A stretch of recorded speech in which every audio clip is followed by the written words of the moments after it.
You are watching the Blueprint Radio Show with DJ Miss Hennessy.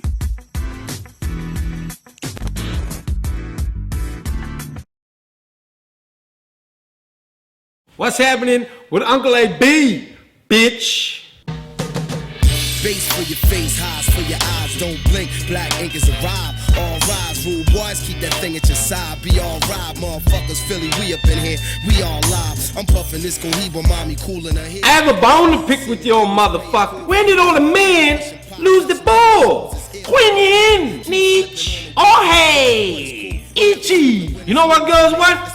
Goddamn women don't know what the fuck they want. But I tell you what they do want. They want a man with balls. Cojones. Not a dribbling, crying, Facebook stalking, calling the phone more than 5 times. Private number. She heard your message, motherfucker. Sitting in front of a house. You ain't the police, motherfucker. What the fuck you sitting in front of a house for?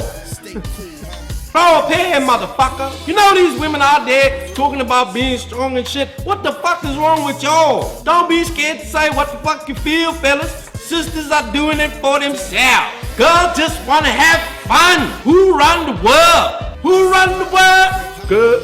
Who run the world? Not you. I tell you who run the world. There's no fucking Beyonce. Cause you punk ass motherfuckers are too scared to grow some balls. And I tell you what else. You letting the ladies run shit. I'm not saying that it's wrong for a woman to run shit. Don't get me wrong. I love ladies. Equality, motherfucker. Your motherfuckers need to stand the fuck up for men's rights. No more bitches in strip clubs. I don't want to share my titties. I want to sip my yak without the chat. I want to see the cat and not hide my fat. And another motherfucking thing. What happened to the men at construction sites? Lollipop ladies. Fuck that shit, man. Man up and stand in the fucking cold and hold the fucking pole. And the moral of the story is that a real woman want a real man. I'm out. Sayonara, motherfucker. I'm out.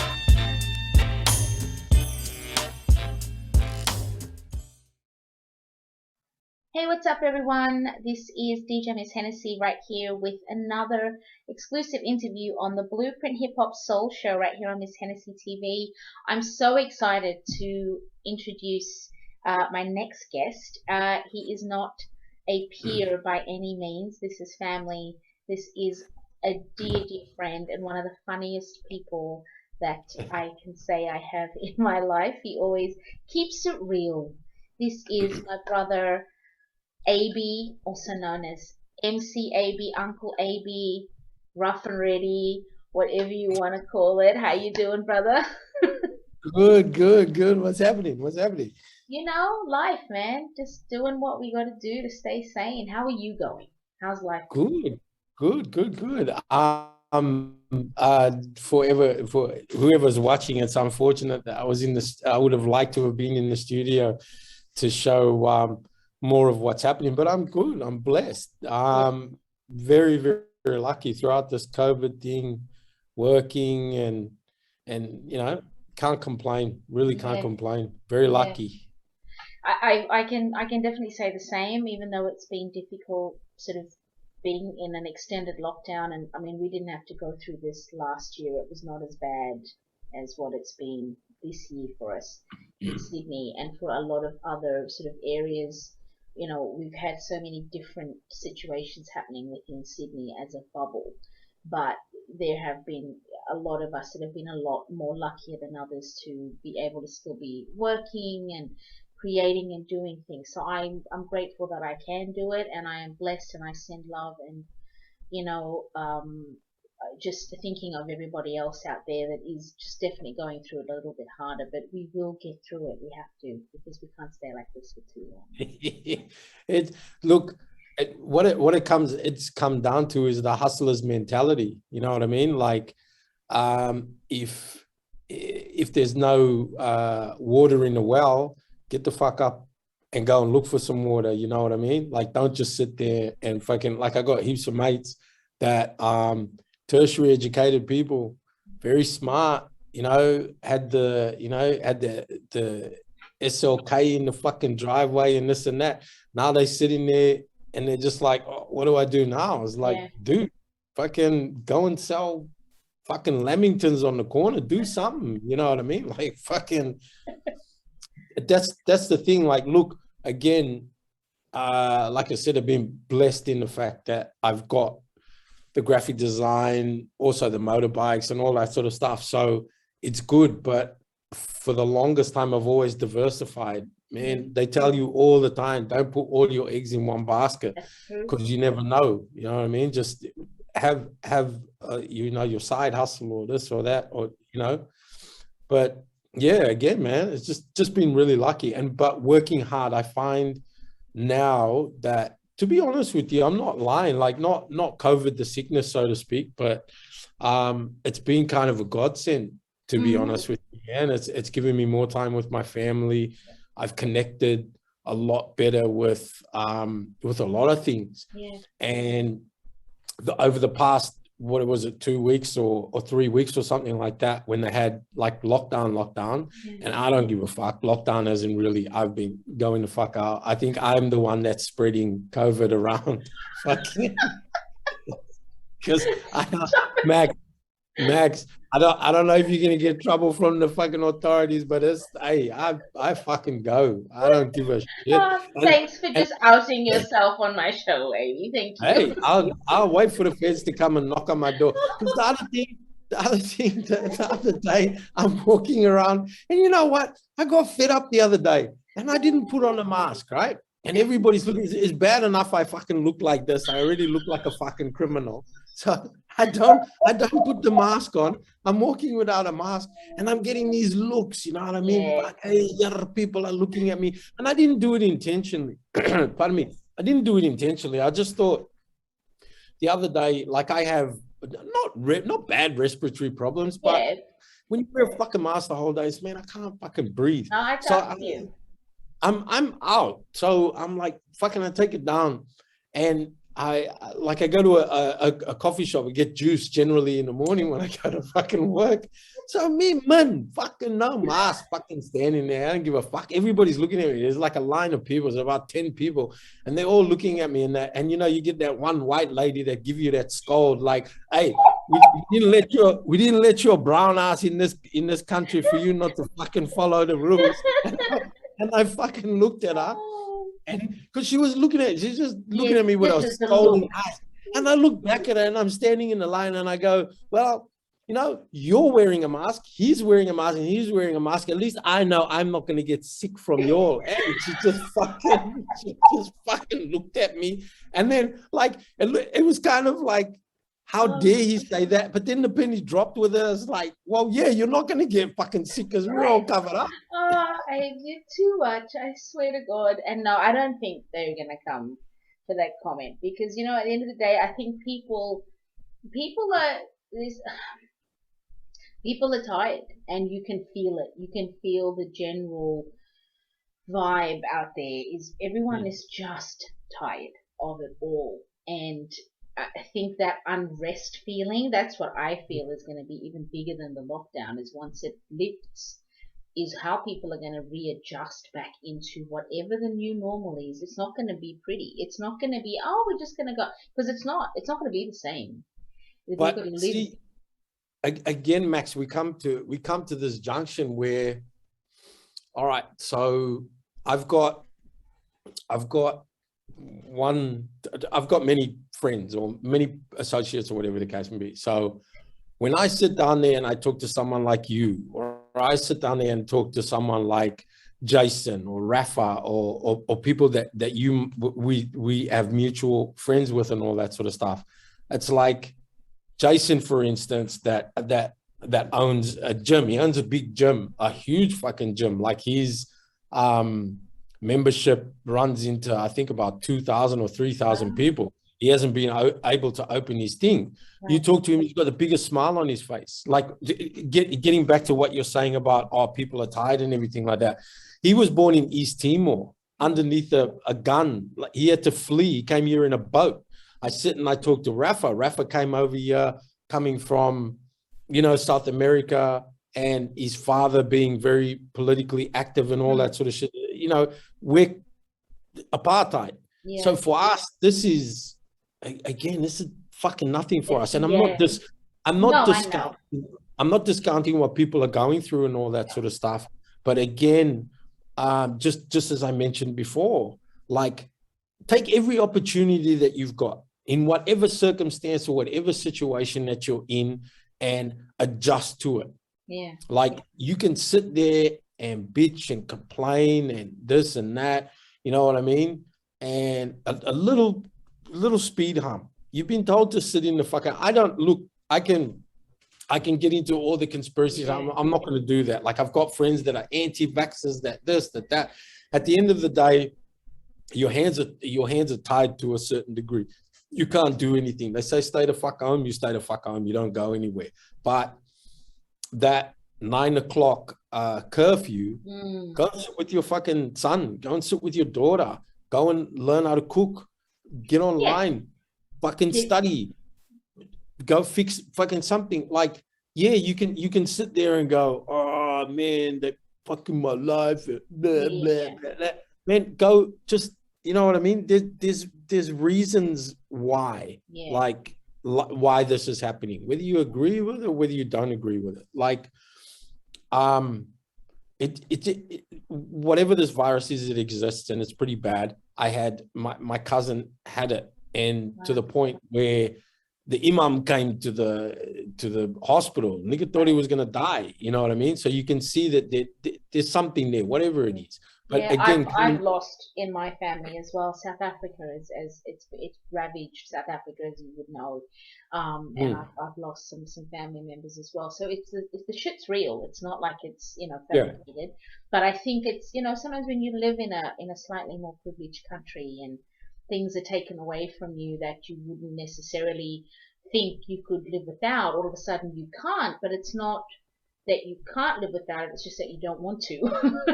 Because you can live without a lot of things and still be okay. And I think that's what we've all discovered. And I've actually, and I agree with you, not to discount what, the other areas that are in really, really harsh lockdown. And I mean, God, the school that I work at is right in a hot spot, and so many of those families have been affected, and I haven't been able to set foot in the school. So I've been working from home, but I've been able to work from home and still do classes on Zoom for the kids and create, content for them and stuff like that, and being grateful that I can still work. But then it's also looking at the blessings within that, and I being able to be home and be with the family and do the home cooked meals at night and sit and talk to each other and just that stuff that normally I already live a pretty busy life with everything I have going on, but I'm busy at home, but I'm able to log off and then go downstairs and go, right, what are we doing? Let's play a game.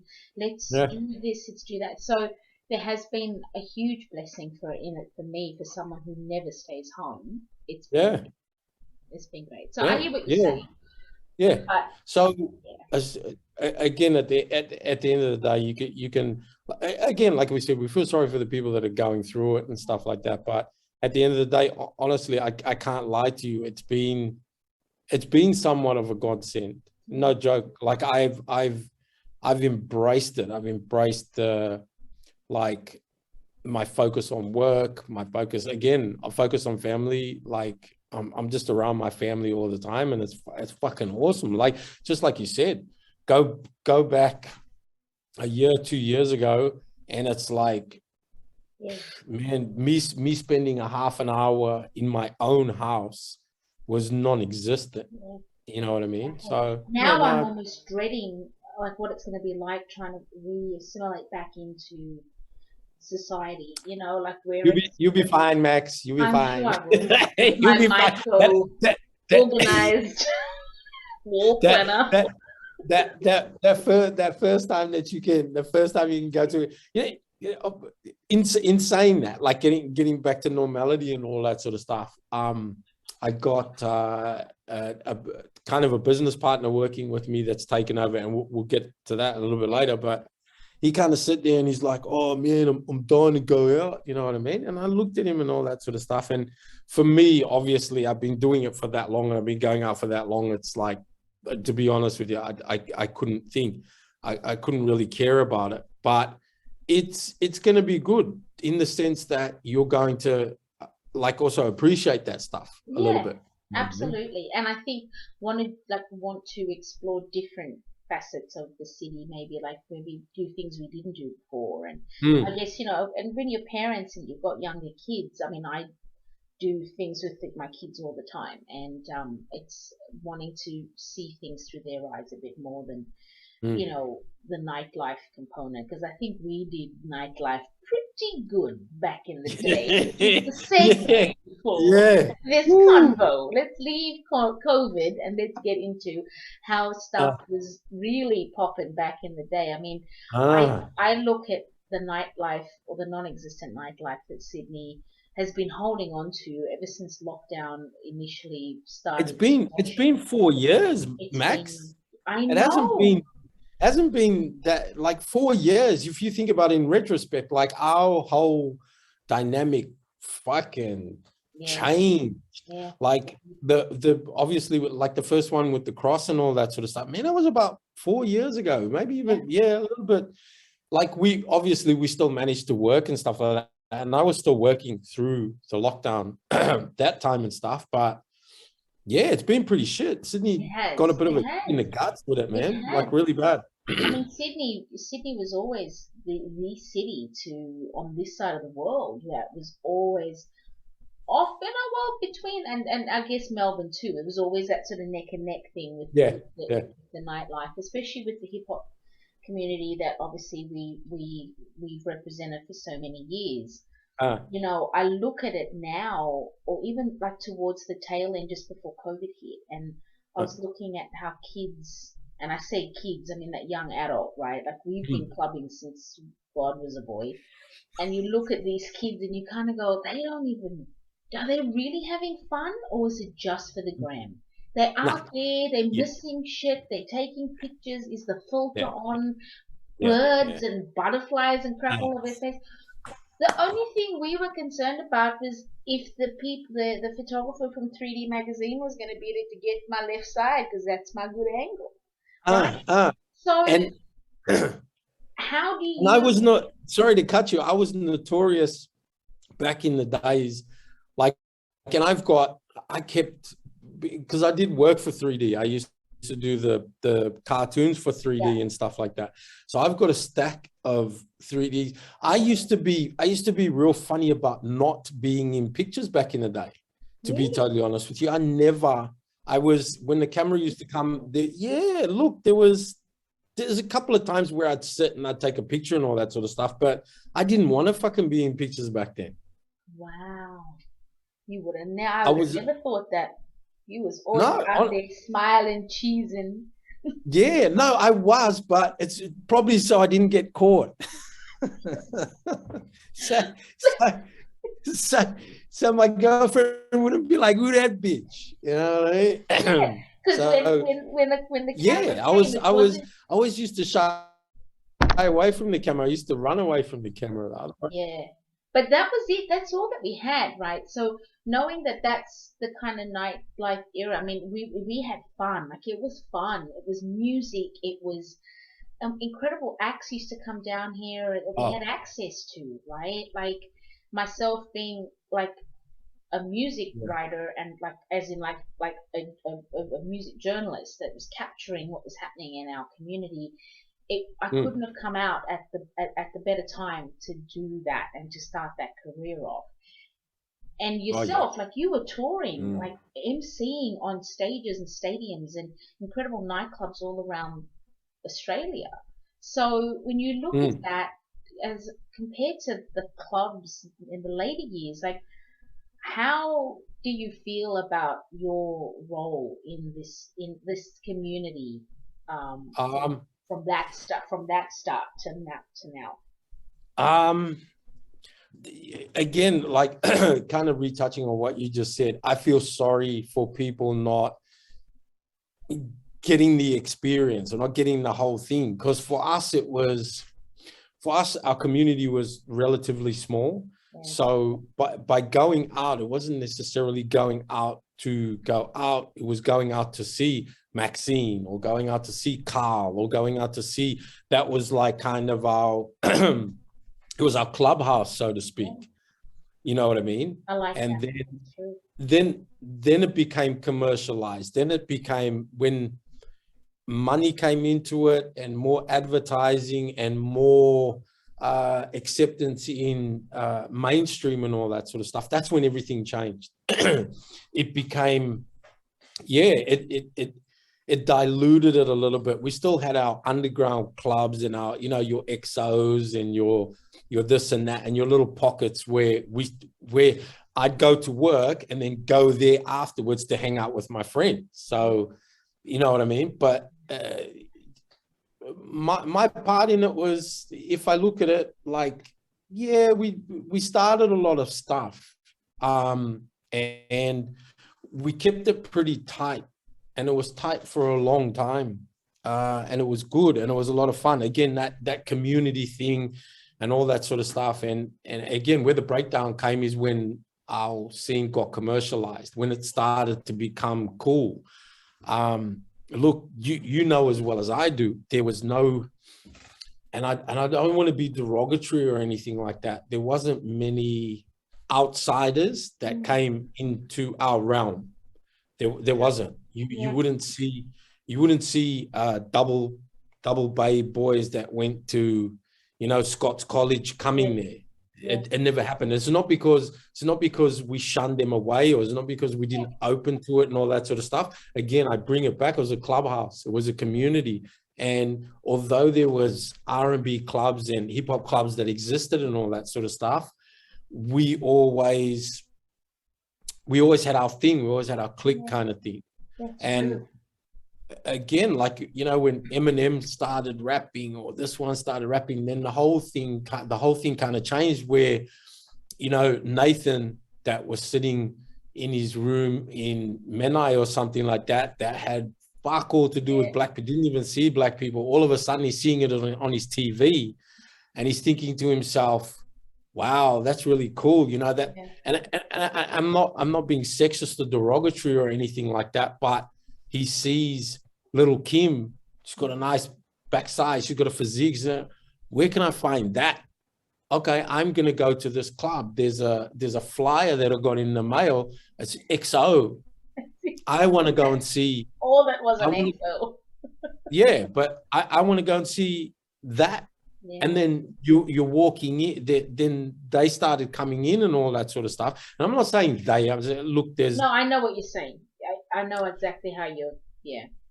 And when the commercializing of it came, that's when people like, promoters kind of jumped up, because, man, I remember fucking hip hop in a club, rap music in a club. Fuck no, didn't happen. But as soon as they started playing it on MTV and started playing it on Rage and all that sort of shit, they're like, okay, hold on, let's. You can play a little bit of rap. Because I remember promoters turning around many a times when I did commercial gigs and all that sort of stuff and going, who the fuck is the Snoop Dogg and why are you playing this? And they go, the DJs would have to turn around and go, man, this is #1 in the charts. Yeah. This is commercial music. Again, coming back to Nathan, coming back to the club. And he's like, I want a black girlfriend, and I want to wear, I went to, the shop, and I've got a FUBU shirt, so I want to go and wear. I can't wear my FUBU shirt at, you know what I mean, at Menai. I've got to go and wear it. I've got to go and wear it in the club.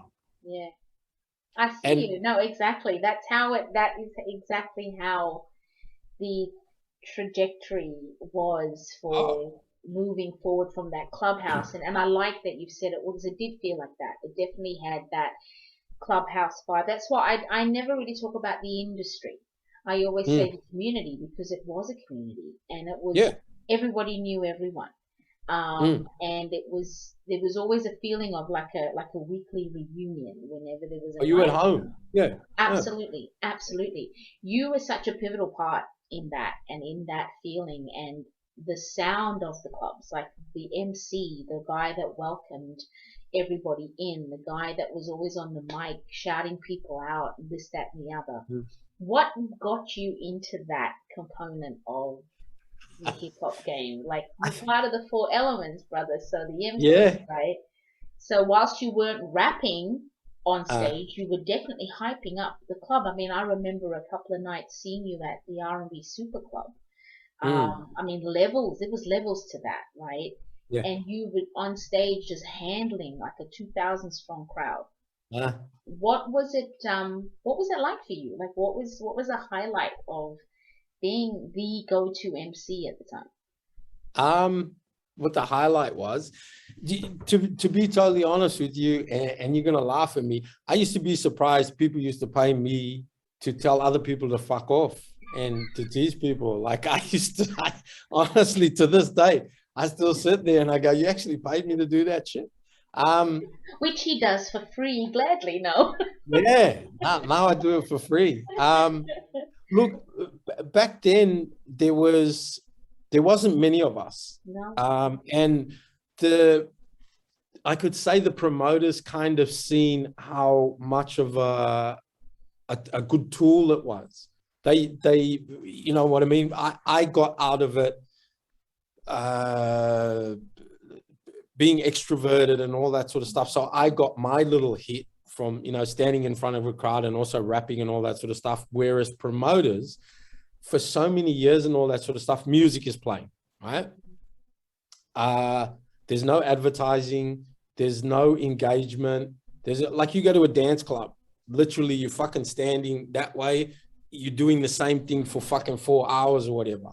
So in hip hop and R&B and all that sort of stuff, even in the music, there's talking. Like you listen to, you know, like the OJs, or you listen to Manhattans or whatever, in the middle of the fucking song, they're talking. Yeah. It's like, you know what I mean? So that for me, when I kind of started and everything like that, because they used to get the shits with me when I used to talk over the music, not talk over the music, but they used to get the shits when I used to talk. Then the light bulb went off in their head and going, this guy's fucking talking. People are reciprocating what he's saying. Yeah.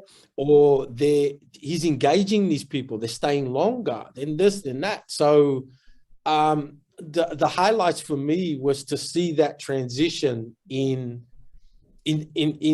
integrating an MC, which is non-existent these days. It doesn't happen. But again, I'm sure you would have remembered a million times. The thing with me was perception as well, and being alert and all that sort of stuff. I could see you maybe getting ready for a set at the front fucking door, and you'd remember, I did it maybe a million times, and I say, Miss Hennessy's in the house. Yeah. Not only did that give you a sense of a little bit of swagger, and he's there, everybody on the dance floor is like, oh, Troy T is playing really shit. Maxine's coming. Yeah. You feel me? Yeah, absolutely. Like we've spoken a million times. I never really break it down into science, but obviously we're getting into that conversation now. And not to big note myself, but that's where that's where things really, for me, really changed. Open up like a huge kind of door and stuff like that. You know what I mean? Yeah. So you have to be perceptive in that role. It's not just standing on stage talking a bunch of crap, right? And because you've got the microphone, you can just say whatever you want. It sounds like you could. And there were times where I just spent most of the night laughing because of how you would interact with people, or telling people to leave, and in your colorful way. And I used to love it. But it was also watching you acknowledging the acts, or acknowledging people and paying attention to things, and, just almost kind of like really being the DJ's sort of lieutenant type of thing, right? That's how I kind of sort of, took on what you were doing. But it would always baffle me that, like, especially like when people are clubbing, they're in a whole other world, right? Like they're in a whole other headspace. So not only are they not paying attention to what's going on, people get messy real quick. So you would have had heaps of stories and things that you've seen of situations going awry real quick in front of your eyes. Sometimes I think you encouraged it with your back and forth. I'm only joking, minutely. But you would have seen so much happening from that bird's eye view. It must have been like a trip. it was like at the time you don't really think about it that much, but again, like the science of it, if you want to fucking say it's a science or whatever the case may be, but again, that acknowledgement of people that are around, lifting people's moods, that was another thing too. Like hypothetically, it's like if something happened in the world or whatever the case may be, and just getting on the microphone and, you know, saying, you know, happy Mother's Day to all the mothers out there, and all that. So even though they were little things, and it just, again, just changed the dynamic of everything. And I think, and again, not to big note myself, nobody else was doing that. And I took like emceeing and introducing a DJ to a whole nother level, like to, you know, not only that wave your hands in the air like you just don't care kind of thing, but it was also like, okay, it's X's birthday, happy birthday to this. I used to the shit I used to do. I used to turn the fucking music off sometimes, like unheard of.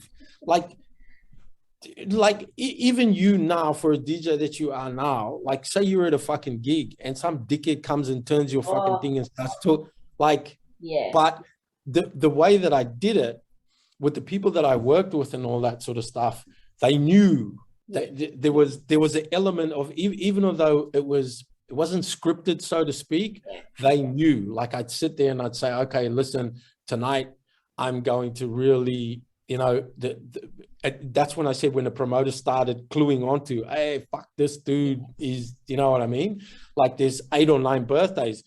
Yeah. Never ever before in nightclub and with MCs, and even today and all that sort of stuff, they used to give me a rundown sheet.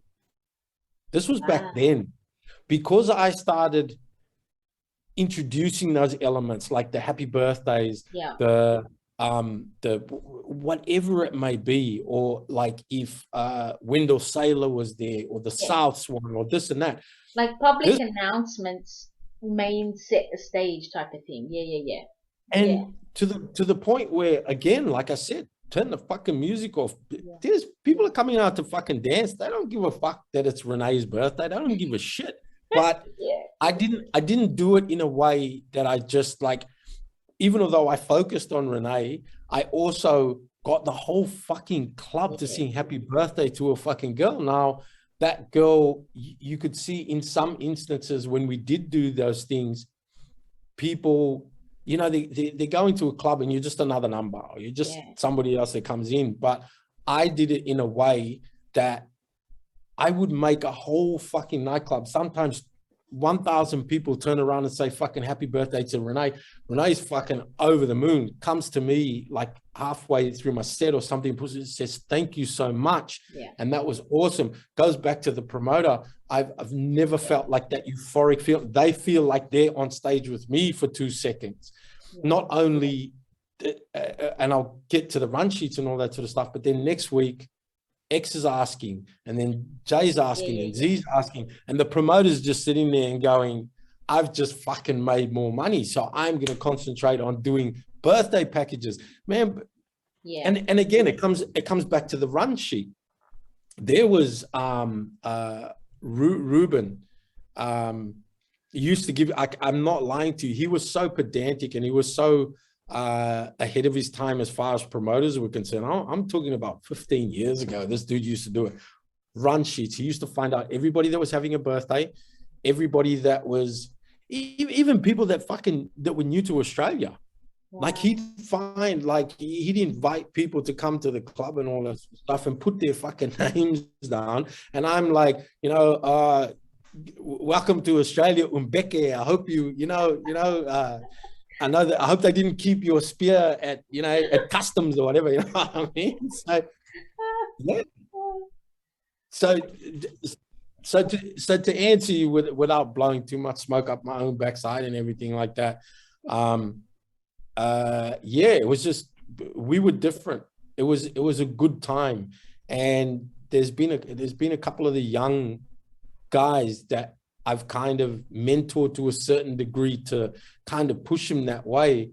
And now more than ever, it's become very commercialized, like clubs in a hole and all that sort of stuff, where you've got a backdrop that's got advertisement for Smirnoff fucking blaring off the whole night. It's got, you know what I mean? So, and it's definitely lost that sort of that real sort of intimate feeling, that real sort of clubhouse vibe. And I guess, you know, the kids today don't they probably wouldn't know how to appreciate that vibe, because a lot of these clubs and these nights were started off by, you know, friends of ours, like people that we all came up with. So it's there's a real ownership to that time that we've all got, and there's a real feeling that we were behind that. We were behind the pushing of this and the cultivating of the scene, and there's pride that should be had in that. And I think only now, like in our 40s, you know, late 30s, 40s for a lot of us, are we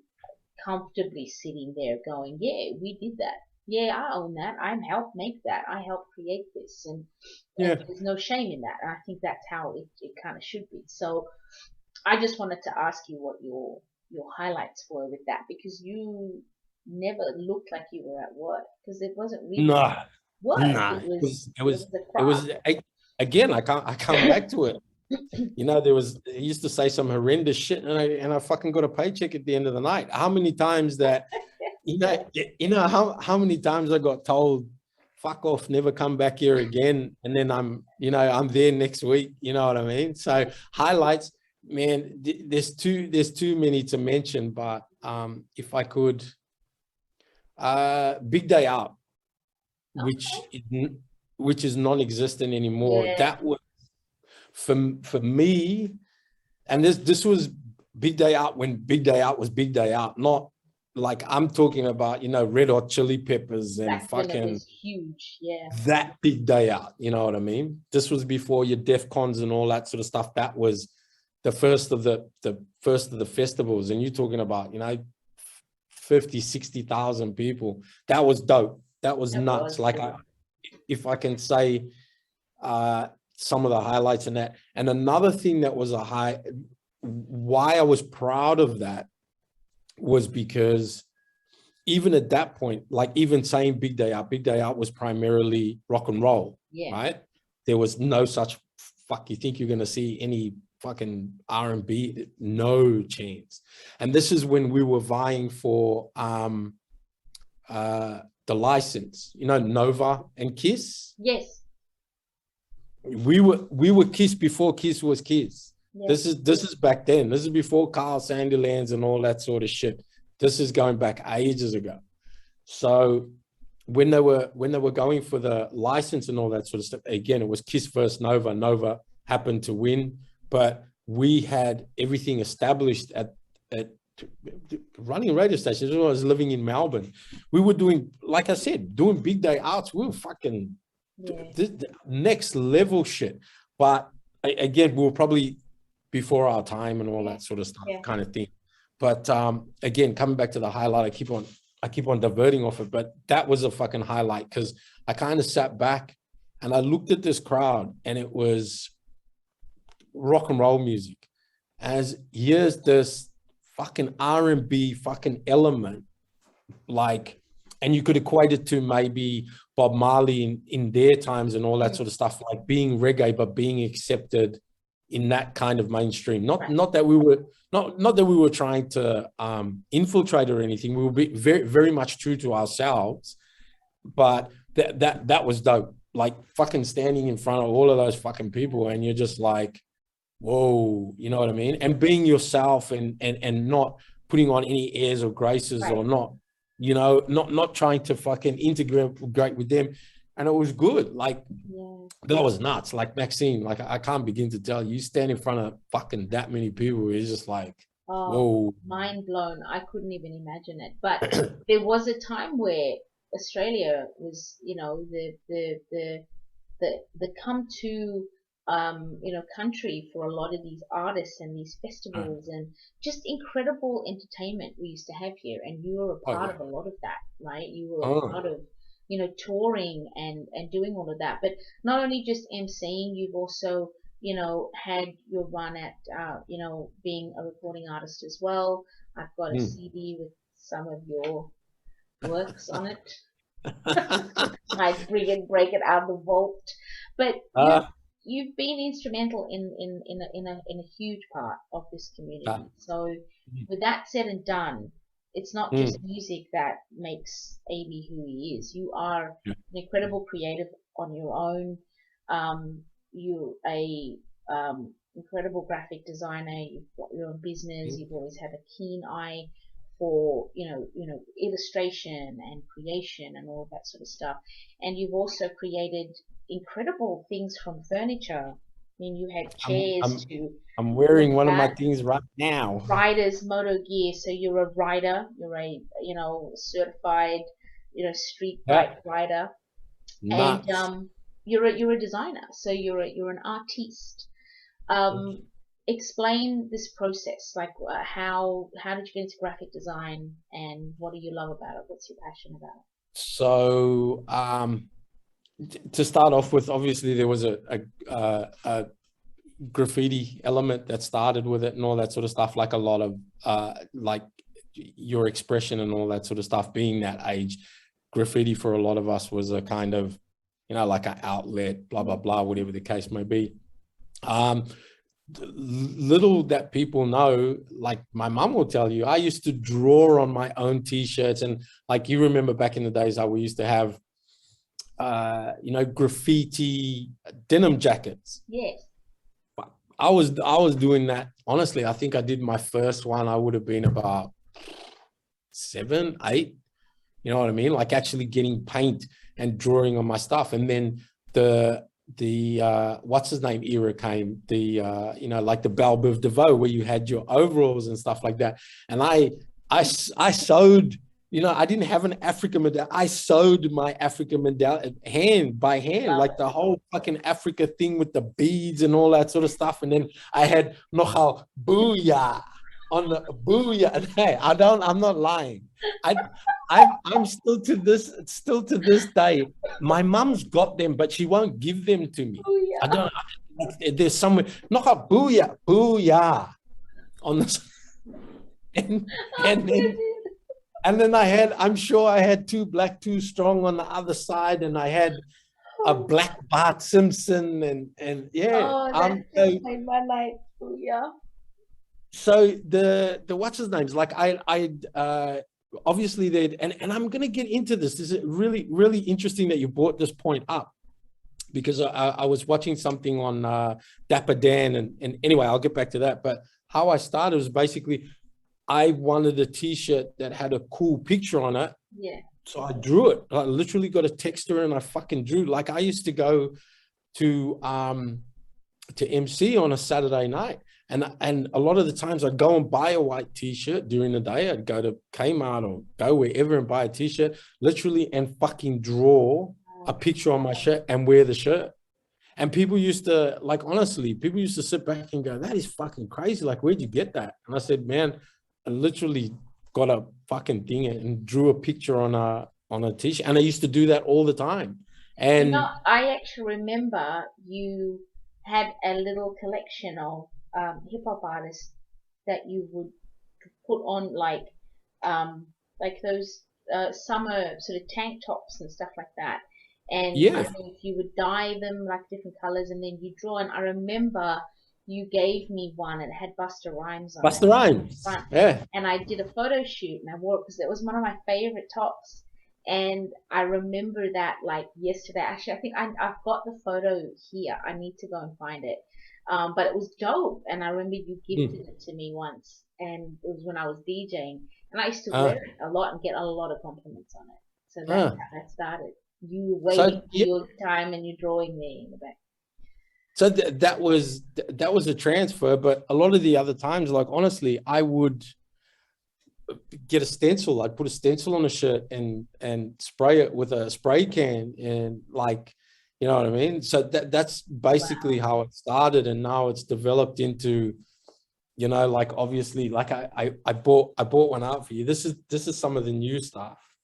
Oh man, I love the colors already. Yo, that's so dope. So did you draw that? Yeah. Wow, Abe.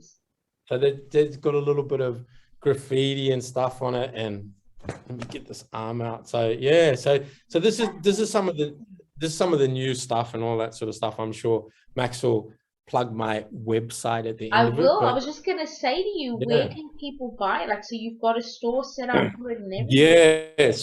So in the studio and everything like that, I physically got a store and everything, but the online store is just literally about 2 weeks ago. Like, you know how it is, doing something for yourself. You can do 1,000,001 things for everybody else, but when you need to do things for yourself, But the online store is existing at the moment. It's Rydez, rydez.com.au for anybody that's interested in So going you've to have a got look that, and and I'll stuff.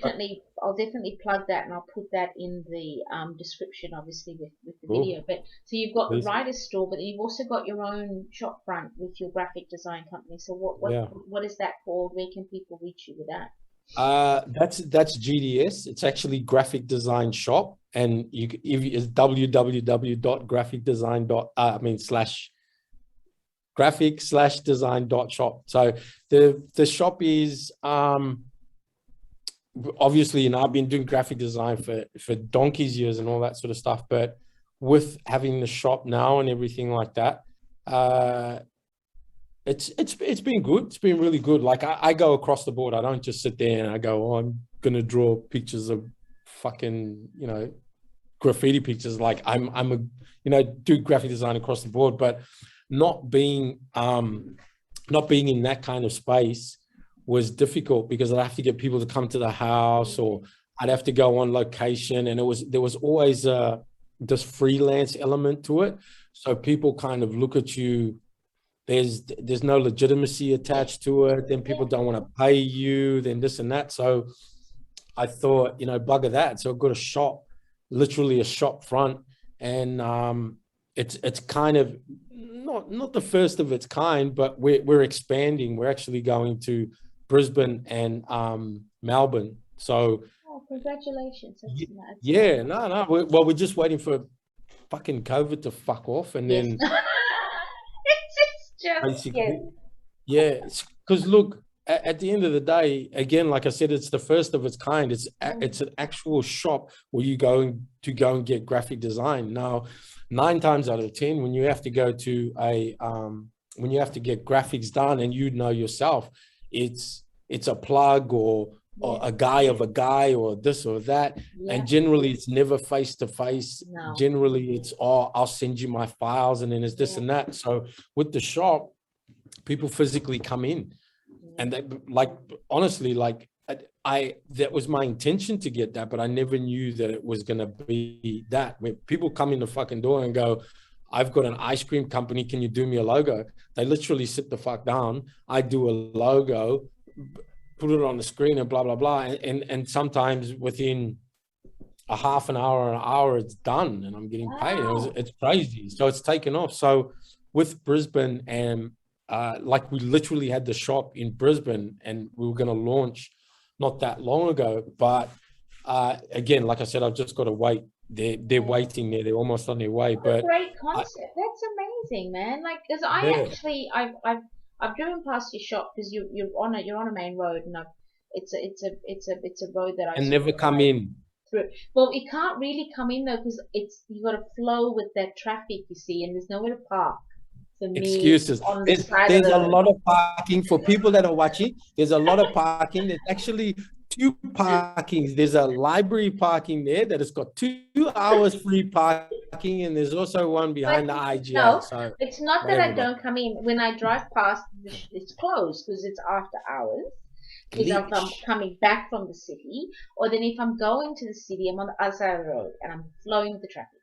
But I have to tell you, I only realized where the shop was one day when I was stuck. I was stopped at the set of lights, and I looked at the sign that was on the footpath, and it was the sign of the little poo man. It's like, if you need your shit done or something like that. And I went, that's a clever thing to say. And then I looked up and went, that's something Amy would say. Oh, that must be Amy's shop. And that's when it hit me. I was like, yo, that is Amy's shop. Sure, that is Amy. So congratulations, man. I have to come in. But like I said, I'm never in the zone to come in, because either you're not there or it's closed or whatever, but I have to come in. It's always open, Maxine. Thank Always you open. very much. It's always no. I'll wait for the little shit man sign and then I'll know it's open. Done. It's quite funny. It's quite funny that you say that. Because I don't know if you've seen like the window, it's got a finger like that on it. Yes. So, and what's written next to it is that it says "made you look," and then underneath that it says "we can do the same for you." So, man, like honestly, I've been like, because I ride and our community it fucking goes from here to, you know, it's even some people from Melbourne and all that sort of stuff. And people, like, I'll say, oh, look, yeah, I do graphic design and all that sort of stuff. I've got a shop. And they go, oh, where's your shop? Because it's on I'm very lucky where it is. It's two arterial roads and it's into the city, and people from all over, like New South Wales or Sydney, whatever, go through there. Yeah. And I'll go, oh yeah, my shop is there. And they go, oh, you're that dude. And I say, yeah. It's very clever. You've done it really, really well. So I'm really, really proud that you've taken it to that level, because I hear what you're saying about the freelance thing. Because even when I was freelance writing, or, you know, freelance consult, like anything, where the word freelance is assigned to it, you know, it can be lucrative. And it's how you set yourself up, but it was always that side hustle vibe. And when you've got your passion for your side hustle, and then you've just got to work to pay the bills, you focus on the bills thing because that's where you're getting the bigger proportion of money. But the side hustle is where your real passion is and where you can make good money, but you've got to have all your attention on it. So yeah, there comes a time when you've got to step out and step into that side hustle and make it the reality. Oh, definitely. So, like, that was it was something that I never thought of doing, even though I've had businesses, like, you know, like, you never came to the warehouse, but the warehouse that was down at Brighton, like, that was sorry, the furniture one, the one where you made the chairs. Yeah, where I made the furniture and all that sort of stuff. But that studio there was nuts. Like, you know, it was a dance studio. It was they you know, they did fucking movies in there and all that sort of stuff. But getting to the point, I never thought of having, even though I was doing graphic design there and all that sort of stuff and the furniture and all that sort of stuff, I never thought of having a shop. And as soon as I did that, it just changed the whole game, because the mates, and you'd be the same, the mates that would come to you and go, oh, just look, I'll do a mixtape here. It's our Uncle Solly's birthday, you know, I just want a couple of songs and all that sort of stuff. So you're sitting there for fucking 4 hours doing a fucking mixtape and everything like that. And in your mind, it's like, all right, you know, oh, listen, Max, man, I'll just give you $100. That's all I've got, you know. But then once I got the shop, like, honestly, I get people fucking rocking up to my house. Oh, dude, you know what I mean? I need an invoice fucking thing printed. People are rocking up my house at 11 o'clock at fucking night and stuff like that. I'm sitting there for 2 hours doing the shit, which I didn't mind. And again, it's a little bit of money and all that sort of stuff. But as soon as the shop opened, changed everything. Absolutely. That $100 turned into this and that. You don't get fucked around by people anymore. They understand, hey, you come in through the door, you've got to pay. You know what I mean? So it just changed it entirely. I wish I did it. It obviously came at the right time. I wish I did it years ago and all that sort of stuff. But it's come to you now because you're ready for it now. I think that's the beauty. Oh yeah, 100%. No, but the universe. But no, it looks. Look, I didn't know that was the concept of it, and I think it's brilliant. And I'm really glad to know that it's expanding. And it's, you know what, like you said, even with everything that's happening with COVID, it's been good because it's allowed you to get all of your ducks in a row, and you can do what you have to do once it lifts. So more power to you, bro. I'm really proud of you. Cheers.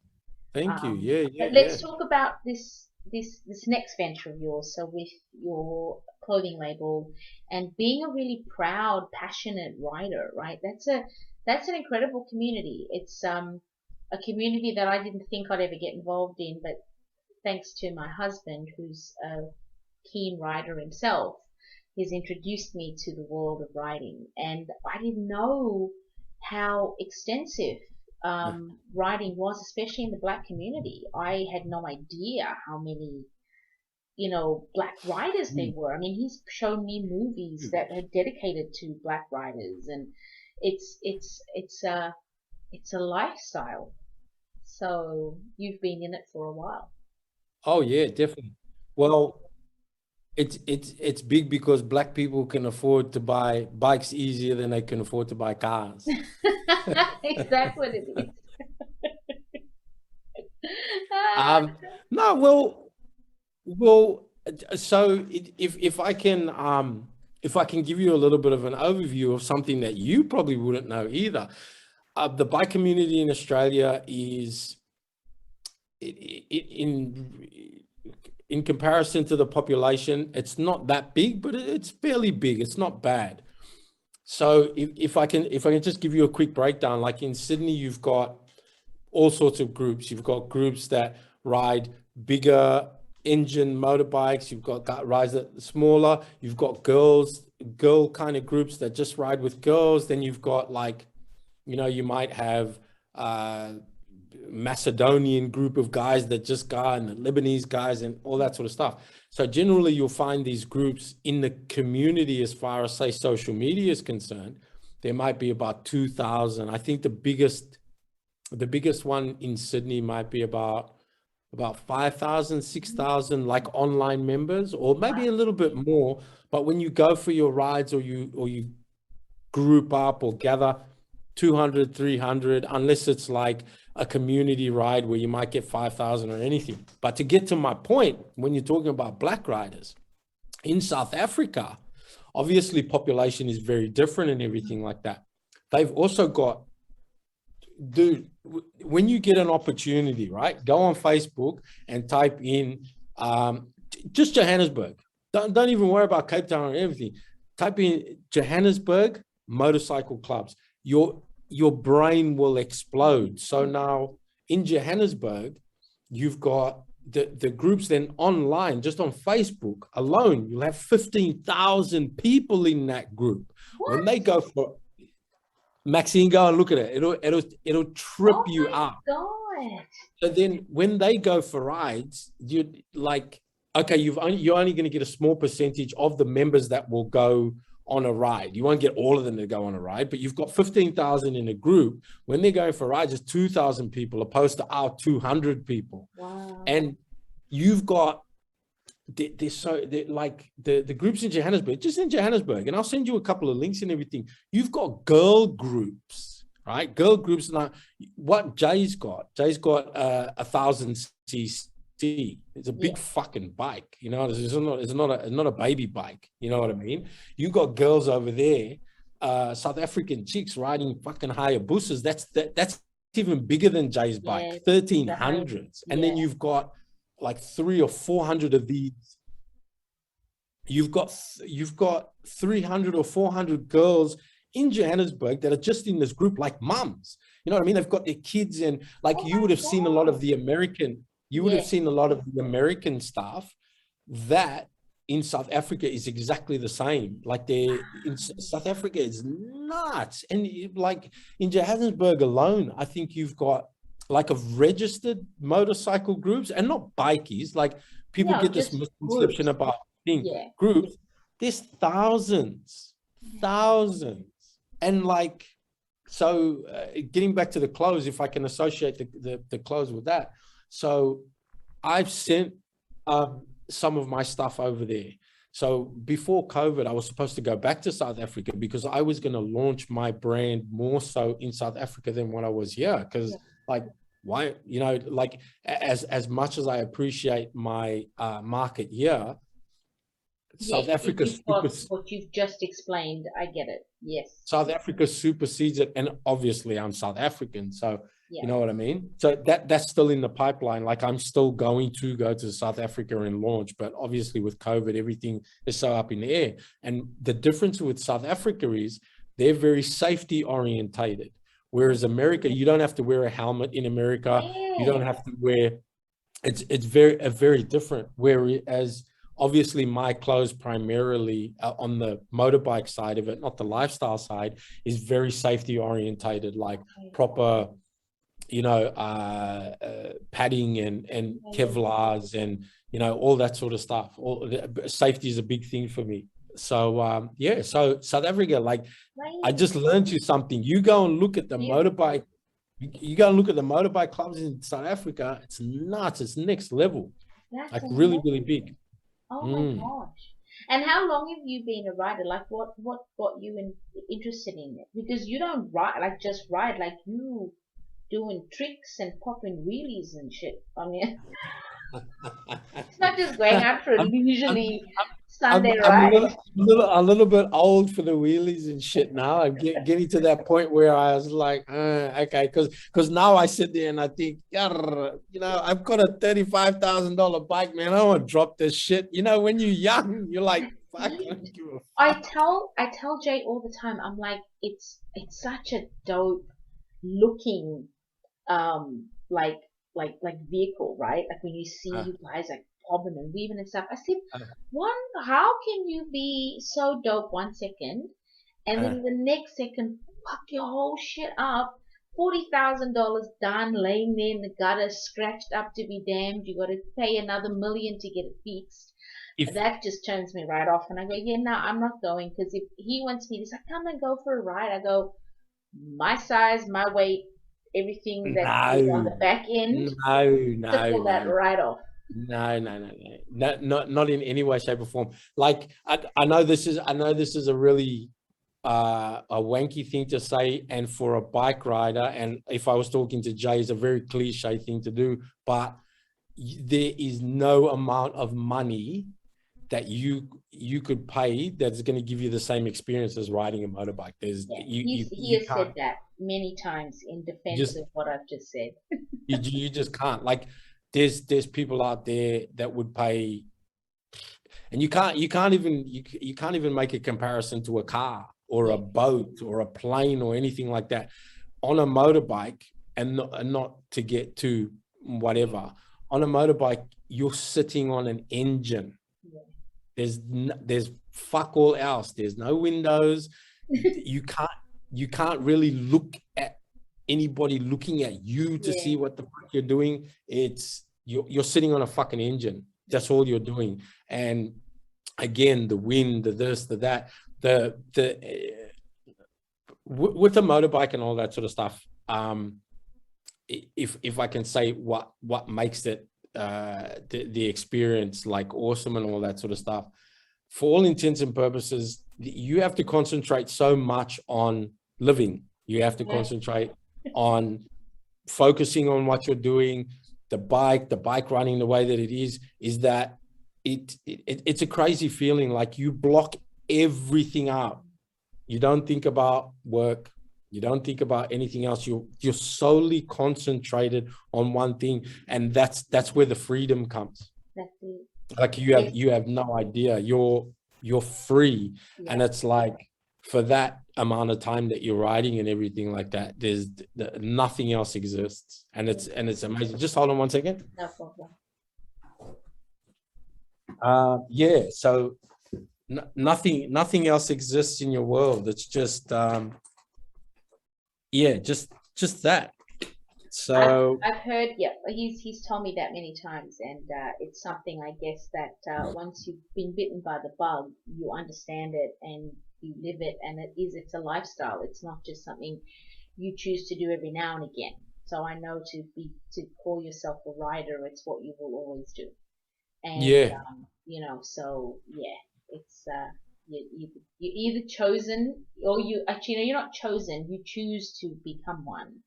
And I think once you are one, that's it. So there's obviously bad sides to it. Like I've had some horrific accidents. Like, man, I've been dragged down the road by a car and my leg stuck under there, almost lost my leg, didn't walk for 6 months and shit. There's a lot of shitty parts about it and all that sort of stuff. But and again, I don't get to ride as much as I'd like to.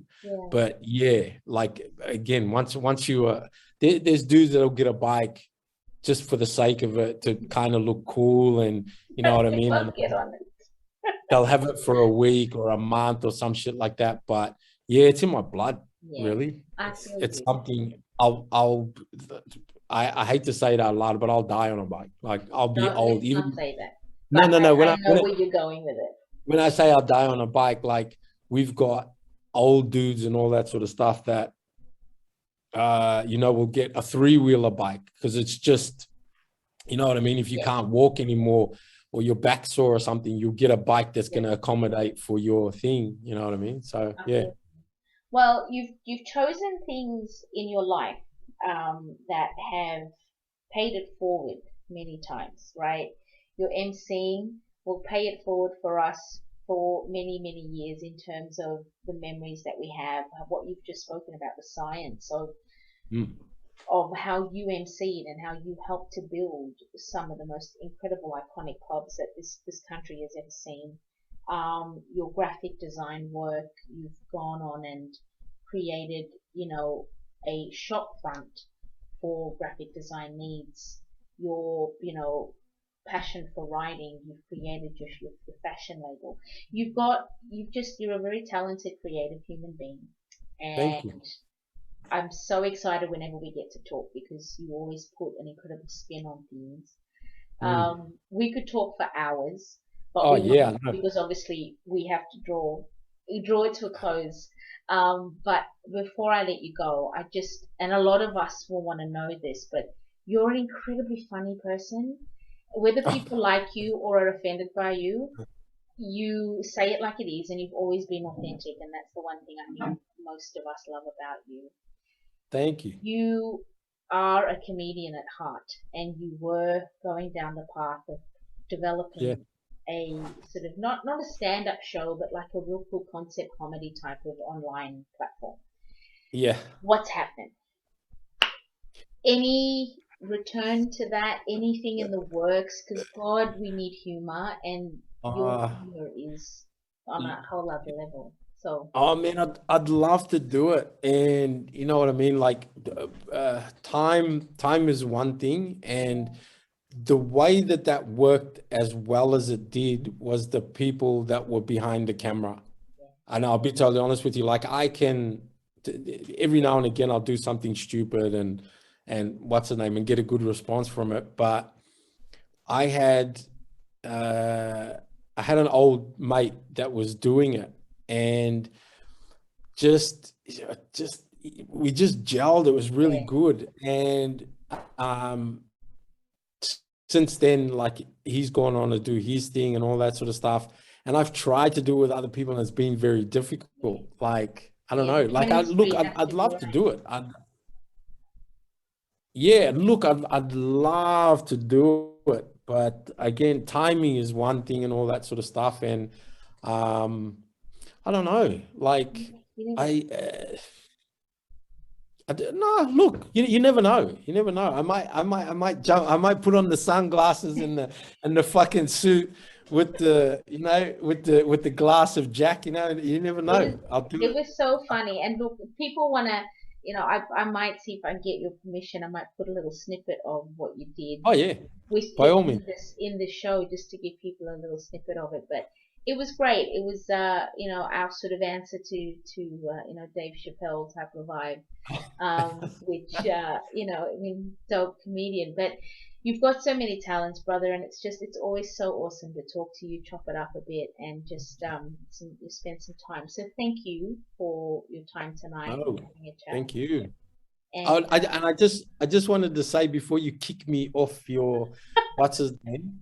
I also want to give you your flowers, man. Like, honestly, like you said, your whiteboard is just absolutely chockers with everything, and like, for your listeners and everything like that, like, it's nice to someone sit there and go, oh, this is cool, but fuck, what you're doing is nuts, like, absolutely nuts. Like, I wish I could go on a Blueprint fucking show and interview you, you know what I mean? Like, maybe I'll have to fucking do that one day. It's like, honestly, from the exemplary two human beings that you and Jay created, to your work, to the books, to fucking this, to, you know, like, I can't, like, honestly, I can't give you enough props.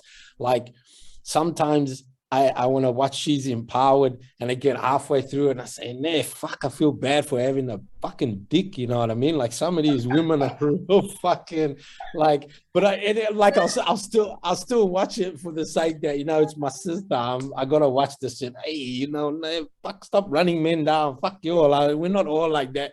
You know what I mean? Empower us, you fucking asshole. No, we're not. It's not man bashing at all. No. There's get what you're saying. Sometimes there's that, you know, just The subliminal. and I'm like, fuck, but I still have to watch this shit, you know what I mean? But no, kudos, man. That's so dope. That is so good. And the fact, like, what was fucking crazy is, like, when I sat there and I go, you got a fucking publishing company? And I remember asking you, and I was like,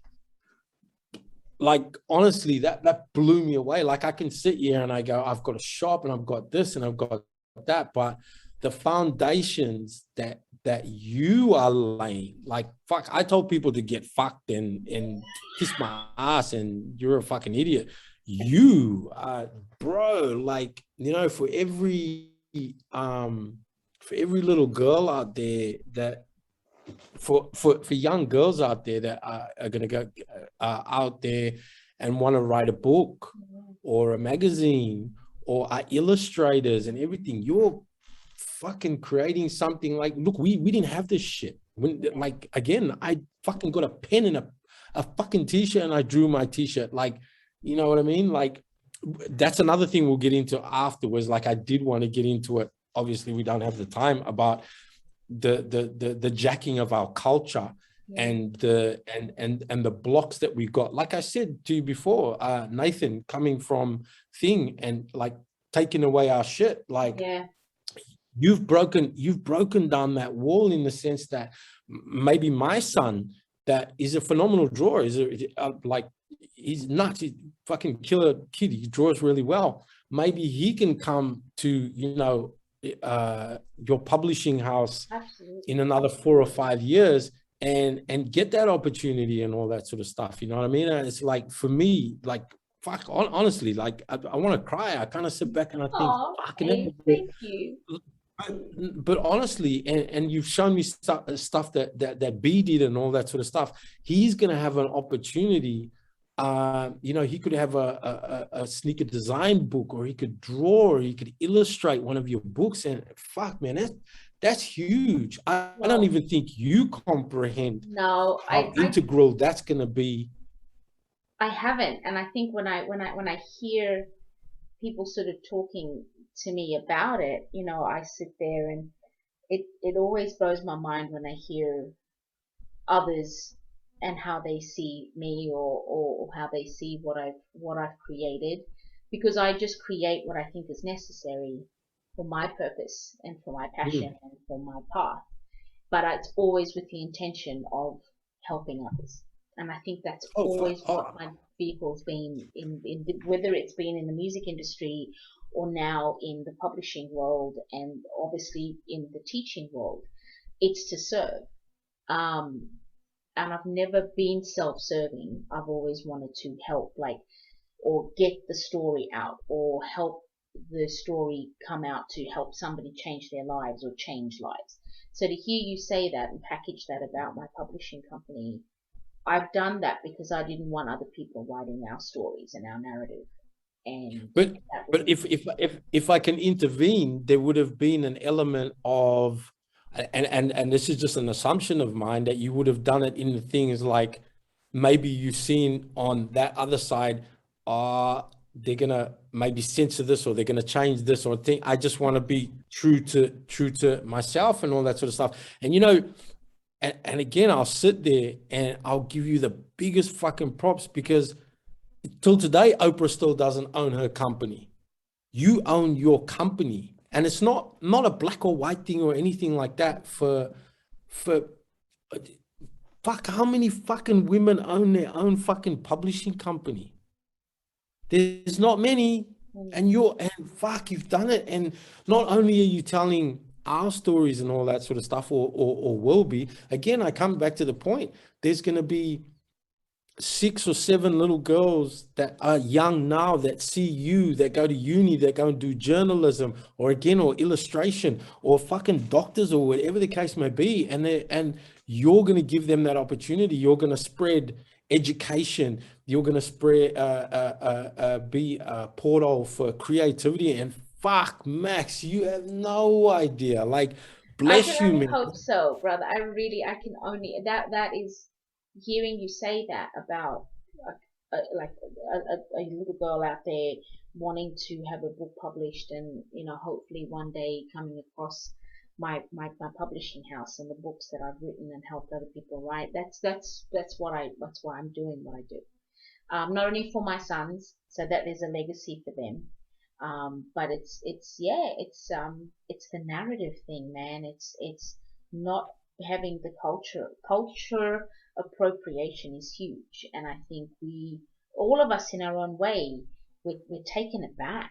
We're taking the pieces of it back and going, this is what I represent for my culture, and I'm representing it in my narrative. And I think it's so important.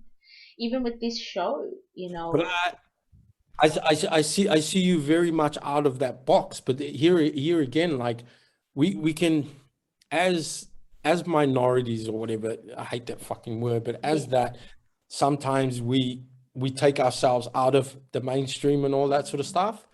But again, I look at you, it's fuck in that box, or for just for us, like, like I when I and this is the first opportunity I've really had to speak to you about this and all that sort of stuff. But when I sat back and I thought about it, and I thought of the enormity of it, because you downplayed it a lot. You just like, because I even asked you, I said, oh fuck, I want to do a book and all that sort of stuff, and you just kind of brushed me off. No, I And didn't. like, I said come to me when you read.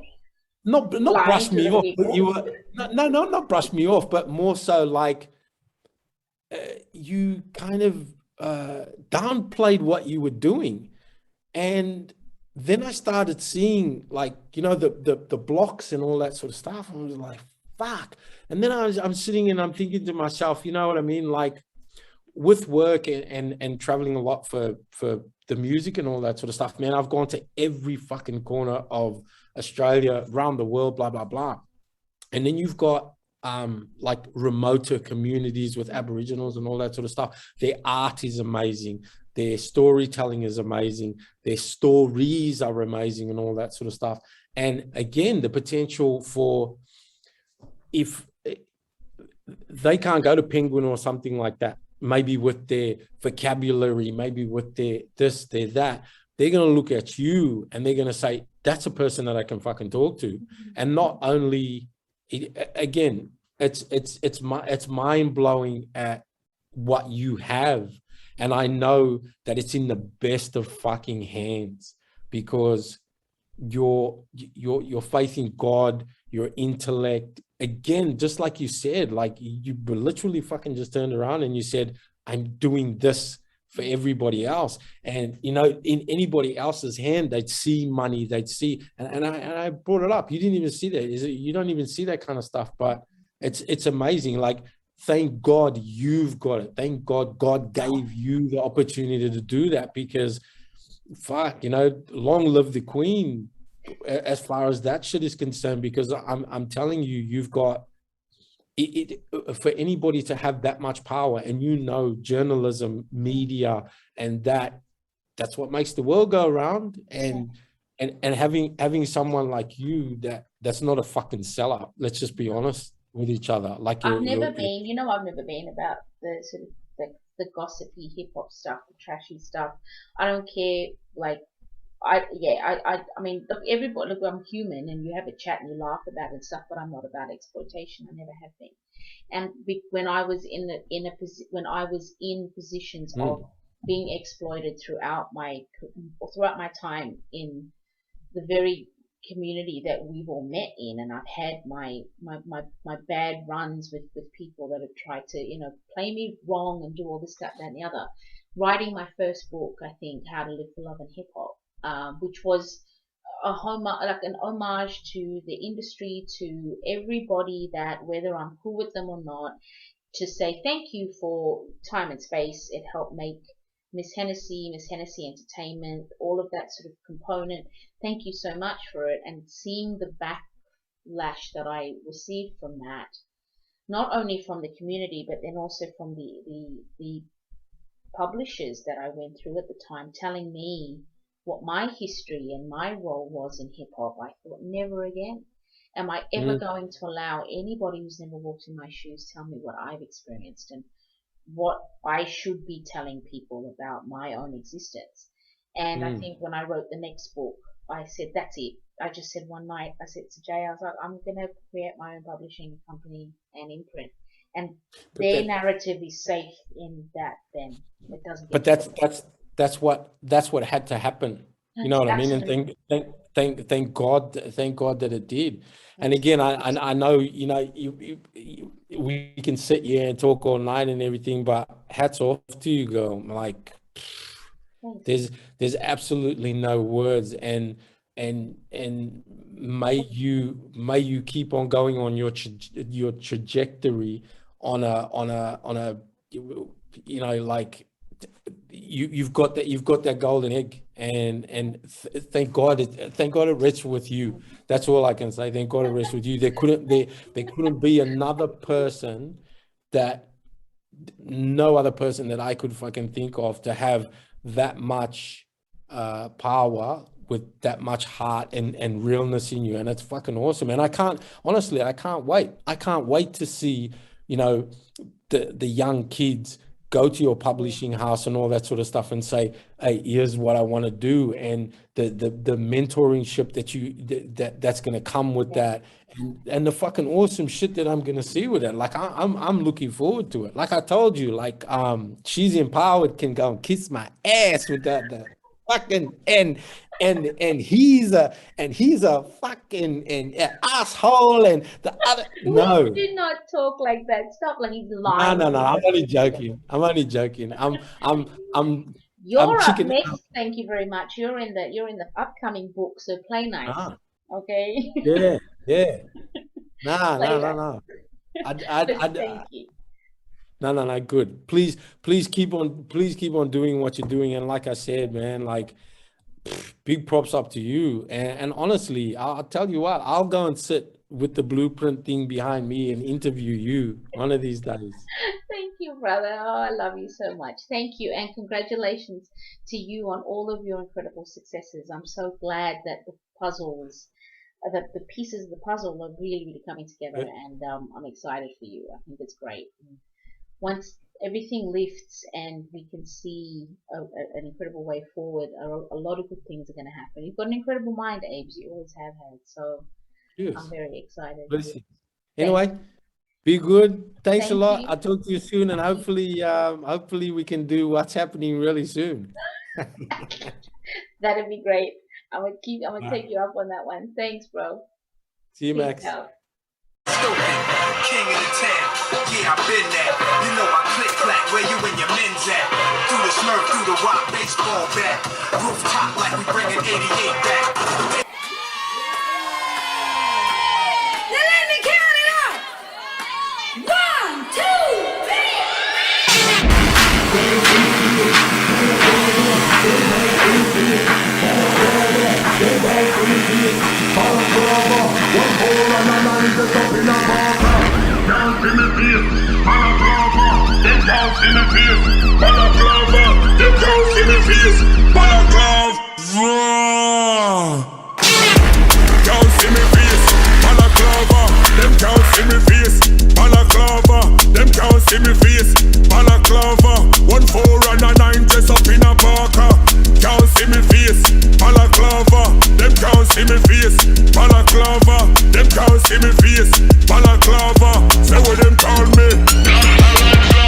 In the blue light, neck on the line, walk with the four.